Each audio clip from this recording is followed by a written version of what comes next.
Hi, this is a quick beer review from Jacob Ibb. I'm not going to say my last name because you already probably know it. If not, you probably shouldn't. Just letting you know I'm doing some winter beers. Well, some of them are winter, some of them are not. Yeah, I know, this is a crazy mixed up review. I'm doing this on the fly. Mostly because I want to get rid of some of the cans and bottles I have. I collected a lot this week.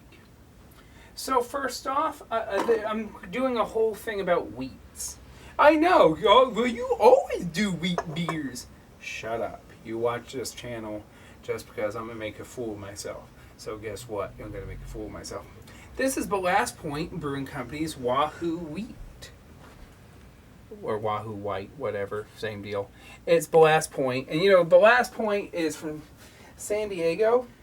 And the thing is, they primarily do the Sculpin IPA. They primarily have done a whole bunch of IPAs, but they're now branching out to other different styles. Like there was the porter with the vanilla beans I had a while back.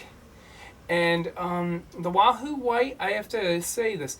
This is the spiciest Belgian wit I've ever had in my life. The coriander stands out the most in this. It's a really decent wit, but there's so much coriander in this. It just comes out and punches them right in the gut, like wham, wham. Here's some coriander right in your gullet. That being said, I do like the spice. It's very different than just a standard wit. I'm going to give it a 4.1. It's really coriandery, if that's an adjective. Well, if it wasn't before, it is now. This is Great Divide Brewing Company's Whitewater Hoppy Wheat Ale. It's an IPA.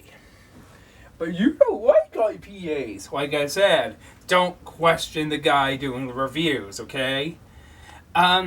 It's a really interesting. It's like a Belgian wit, but with so many hops and that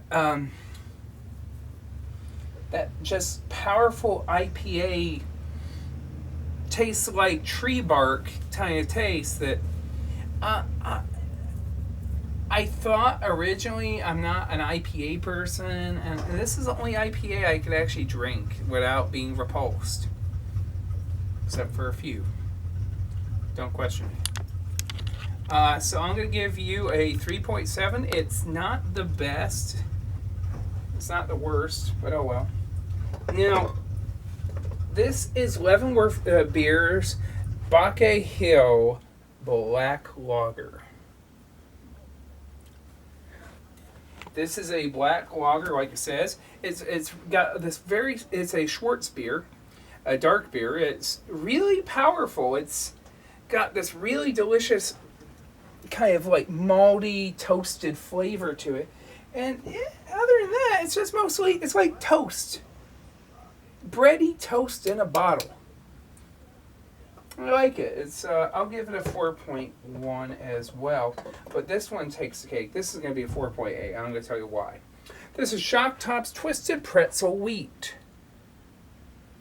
It tastes like freaking delicious Bavarian pretzels. It has these caramel notes that come at you, and it's like, hey, guess what? I'm going to massage you with caramel flavor. I know, that was creepy, wasn't it? But yes, it's a limited edition. The caramel flavor and the pretzel flavors, they just come at you, and it's just a delicious beer in general. I love this. If you guys can find it, drink it, please. You'll be doing yourself a favor and your palate a favor. So, I know this is a quick review. I know. I have a few other things I should review later, but as a bonus, I'm going to do something that I wasn't planning on doing. This is Hanukkah Chanukah Pass the Beer by Schmaltz Brewing Company. It's a dark ale with 8 malts and 8 hops. Delicious. And it's from Schmaltz Brewing Company because they're a Jewish-owned brewing company. And for my friends who are Jewish, Happy Hanukkah. It's coming up. Um, it's just it's the thing is, sadly enough, I like Schmaltz Brewing Company's stuff, but this just tastes like it's a dark beer that just tastes like a whole bunch of roast in a bottle. There is some toasty notes. It's okay, but it's a but it's decent. It's not terrible, but you know what? If you guys like the flavor of roasted malts and stuff, I would get this. I'm going to give it a 3.5 for myself. It just didn't stand out, and it just tasted like meh. But if you like the toasted flavors, please get this. I hope you have a good evening. I'm going to see you guys next week. Goodbye.